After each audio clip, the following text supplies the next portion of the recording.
Money is easy to get. Money is supposed to come to you. So if it keeps moving away from you, it is telling you something you can't manage. I'm serious about this. Let me show you some scriptures here. Because God does not encourage waste. And that's God's problem with most of us. We don't manage. We waste things. I put it to you this way. The reason why God created tithing has nothing to do with giving God money. Can I say it again? Just for the CD purpose? Tithing has nothing to do with giving God money. God doesn't need nothing from you. You couldn't even give God nothing. Everything on the earth already belongs to God. He don't need nothing from us. So when God sets something up, it's not because he needs it.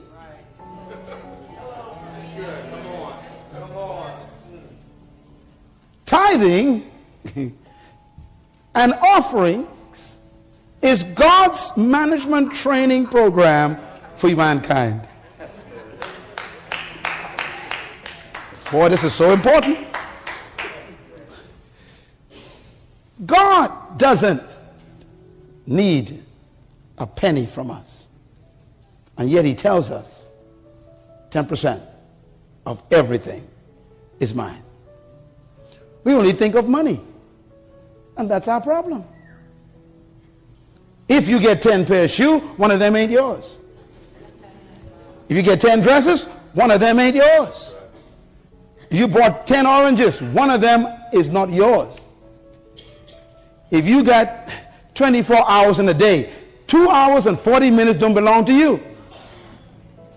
I ain't got no time to pray. What are you talking about? You got 2 hours and 40 minutes that don't belong to you. You're a thief every day when you don't use those 2 hours and 40 minutes for God's purposes. You are a thief. A tired thief. Sleeping on God's time. You spend 2 hours, 4 hours, 8 hours watching cable television and don't give God the 2 hours and 40 minutes that belong to him. 10%. You can't even manage 2 hours and 40 minutes.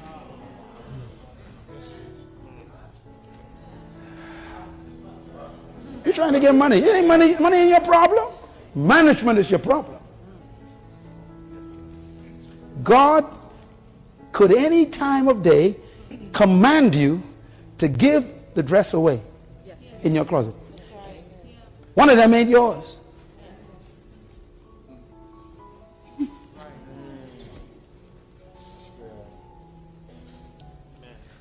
So tithing and offering is not about money. It's about management.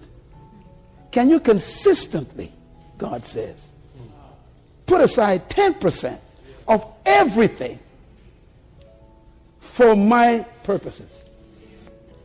That's tithing. Can you consistently? Now, let me tell you something. Listen to me. 100% of everything belongs to God. What did I say? 100% of everything belongs to God. No. Say it again. What did I say? 100% of everything belongs to God. Okay. So, God blesses you with a paycheck of $1,000. How much of that belongs to God? Okay, you're doing good. You're smart. Now, how much did God say to put aside for his work? 10%. How many is left? 90%. Which one of those belong to God? Ah, you're getting smart. Okay. All right. So then why would God, if he owns all 1,000, want you to put aside 10% if all but still belongs to him? Why? Because it's not about the money. It's about your ability to put it aside. Your will, your control, your discipline to put it aside. He's after your discipline. Wow. If you can manage the 10% properly, then he is happy to trust you with the 90% that's left. But because you've been unfaithful in the 10%, you keep losing the 90%, so you end up with no percent. That's why you're broke. And so you tell God, I can't pay tithes this week. Things tough. We're in a crisis right now, God. You got to figure this out. Things too rough. And God is saying, what are you talking about? Your salvation is in the tithe. Come on, come on. Wow.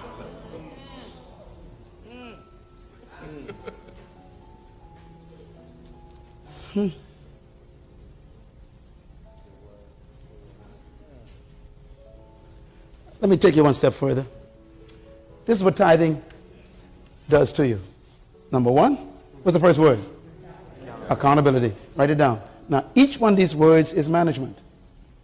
If you keep paying your tithes and giving your offering, you automatically first become accountable. What's the second word? Discipline. Discipline. For you to put that aside every single time, it takes control. What's the third word? Honesty. Honesty. For you to be a tither, that means no one's watching except God. And he knows if you're paying it or not. You can lie to everybody else, but God knows if you're paying 10%. That means it makes you honest. And managers must be honest. What's the fourth word? Diligence. Diligence. Diligence means that you work at it constantly to make sure you don't steal that 10%. That's what managers are supposed to do. What's the next word?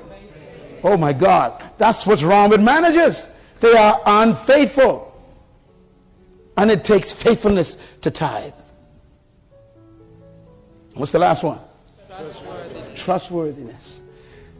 For you to manage a tithe, God got to trust you every time. I just gave you the characteristics of a manager.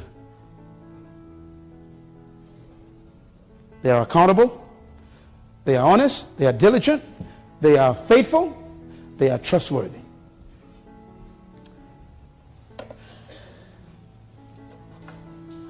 Jesus one day showed top-class management. One day he had 5,000 people in a field, and they were all hungry, and there was, they say, plus women and children, so they must have had about 12,000, and he is about to distribute some resources to them. I want you to watch him at work, okay? Matthew 6, verse 40. It says, so they sat down in groups of hundreds and fifties. That's administration, organization. Then he took the 5 loaves and the 2 fishes. That's the resources. Looking up to the one who owns them, he thanked them for letting him use them. That's appreciation. That means they don't belong to you. That's all right. Someone else's property. He broke it. Then he gave them to his disciples, and they gave it to the people. Delegation. It's management. Delegation. Watch him. He also divided the 2 fish among them all, and they all ate and were satisfied. That's customer service. Give God a hand for good customer service. All were satisfied. Now watch his management kick in. It says, and the disciples, he told them to pick up every crumb.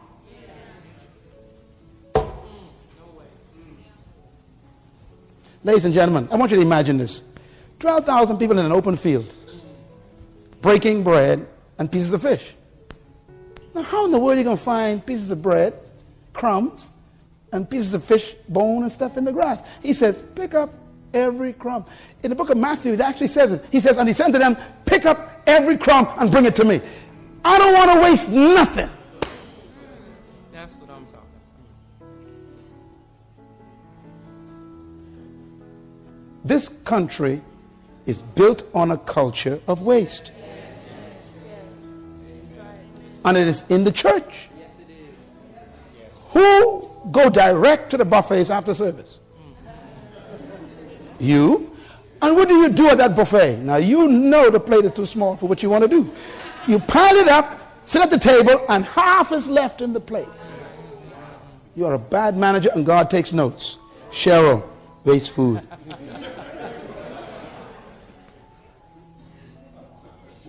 That ain't funny. He made them pick up the crumbs. It was not the crumbs that were important. It was the lesson he was teaching.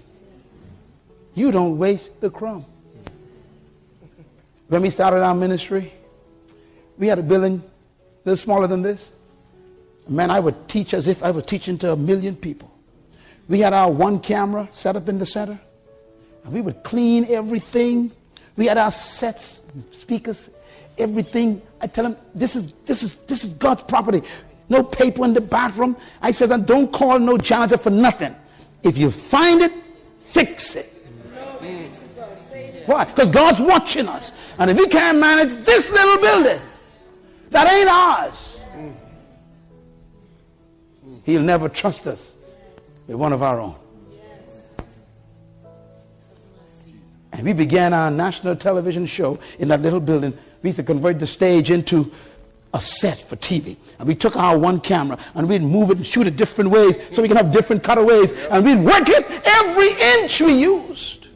And our program became the #1 program in the country for 10 years. And when folks came to see where we shot it, they went into shock. Did you shoot it here? Yes, sir.